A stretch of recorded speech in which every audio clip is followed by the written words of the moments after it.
Hey guys, Hamsterwheel here with a new video, and today I'll be talking about the 5 things that are most important to me when playing and or joining a private server. Please keep in mind that these are my personal opinions, and if you have a different one, then by all means share it with me in the comment section below this video. Also, while I'm going over these 5 things, you can look at me rating Zul'Gurub on Primal, so there's a bit of eye candy for you to look at. Alright, without further ado, let's get started. At number 5 we have population. That's right, the guy who's playing on a low populated server cares about how much people play on the server he wants to join. I know it sounds a bit hypocritical to say such a thing, but it's the reason why it's only on number 5 on this list. Population is rather important to me. I mean, I don't like seeing zones barren or walking in Orgrimmar and barely seeing anyone there. And as I explained before, it is one of the downsides of Primal WoW. However, even with a low population, I still managed to have heaps of fun on Primal, and to be honest, I didn't really care about the amazing amount of players that were crawling in each zone in Nostarius. I found it to be more of a nuisance than something I enjoyed because of the amount of people that were running around, that it was really hard to kill mobs and complete quests, and that was more annoying than I thought it would than I thought it was epic. So yeah, the population of a server is something I definitely take into consideration when joining a private server, but to me, it doesn't matter all that much. At number 4 we have the progression of the server, meaning am I starting on a server where everyone is still at low level, or am I starting on a server where all the content has already been released and everyone's walking around in endgame gear? The reason this is important to me is because I like being able to progress with the majority of the server's population, and not spend 3 weeks leveling and trying to play catch up with all the other players on the server. For instance, when I joined Phoenix Warsong a few years ago, Naxxramas was already released, and most of the 60s walking around in Orgrimmar were already decked out in tier 3 gear. This whole idea of being that far behind the majority of the player base isn't all that great. Now, don't get me wrong, I'm not someone that is aimed towards being one of the first people to hit level 60 on a fresh server, and I don't really care that much about getting a server first kill in raids. I mean, yes, it's nice to have, and you'll have some bragging rights, but it's not a definitive factor for me, and this is the reason I put this one on number 4. It still matters to me that I kind of get to progress with everyone else, but it is no deal breaker for me.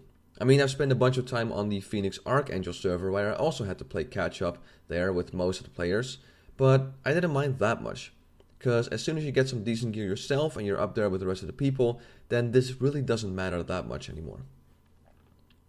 At number 3 we have something that is probably on everyone's list. How buggy is the private server? Let's face it, bugs can make or break a private server. Bugs can completely ruin your leveling experience and put you off of a private server before you even reached level cap and stepped into some raids. I remember leveling on Molten WoW the first time and it was hell.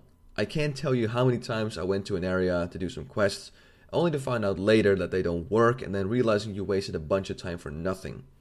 It's not just leveling, by the way. Bugs in raids can destroy the fun you'll have, and bugs in PvP can make things horribly unbalanced, as I saw with a few instances on Retro WoW. Having a solid server is one of the most important things in today's world, especially with all the competition around for pretty much every WoW expansion. Moving on to the second most important thing for me, and that is the unique angle of the server. I've played on a number of private servers that pretty much cover every expansion apart from Warlords of Draenor and now Legion. And having leveled tons of alts, I don't feel like starting all over again on yet another Burning Crusade server. This is the whole reason why I could never get into leveling on Nostarius, or why I'm not going to bother leveling on Elysium regardless of how good that private server turns out to be. And it's also the reason why I stuck around on Primal WoW. It felt like a breath of fresh air and I had something unique to look forward to, unlike any other private server where I know exactly what to expect in terms of leveling, endgame rating, and so on. It's also the reason why I have 4 level 60s there, including a Balanced Druid and a Smite Priest, classes that would be pretty much impossible to raid with in any serious raiding guild on a normal private server, unless they're okay with bringing along suboptimal DPS, which in most cases, they don't. So basically I need a private server to have a unique angle or something they're doing that is completely different, or else you'll just get bored of it pretty quickly. And at number 1 we have the community. And with community I don't just mean the people who play on the private server, but also the people that you play with. This could be guildies, RL friends, whatever. This is without a doubt the most important thing to me.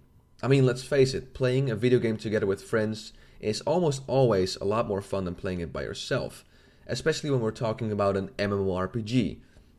It's also why I stuck with the Phoenix Archangel server for so long, because my friends played there, and it's also the main reason I now play on Dalaran WoW. Now, if you watched my Primal WoW review, you probably know how much I praise the community there and the guild that I'm in. It just makes the whole MMO experience so much better if you manage to group up with some nice people, and you'll have a lot more fun leveling together and doing raids. Another example that comes to mind is Pandashan, which I thought was a horrible server chock full of bugs, but the community there was actually pretty nice, which also meant I managed to stick around for a fair amount of time before I went off to check out WoW Freaks. Community to me is the most important thing, without a doubt.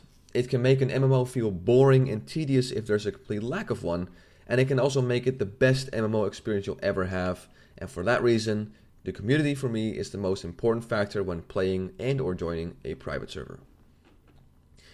And that's pretty much it, guys. Those are my 5 most important reasons that I take into consideration when I'm joining or playing on a private server. I hope you enjoyed this video, and once again, if you have different opinion about things and other things that you think are important when playing or joining a private server, please let me know in the comment section below. And as always, I want to thank you for watching this video. I'm Hamsterwheel, and have a good one.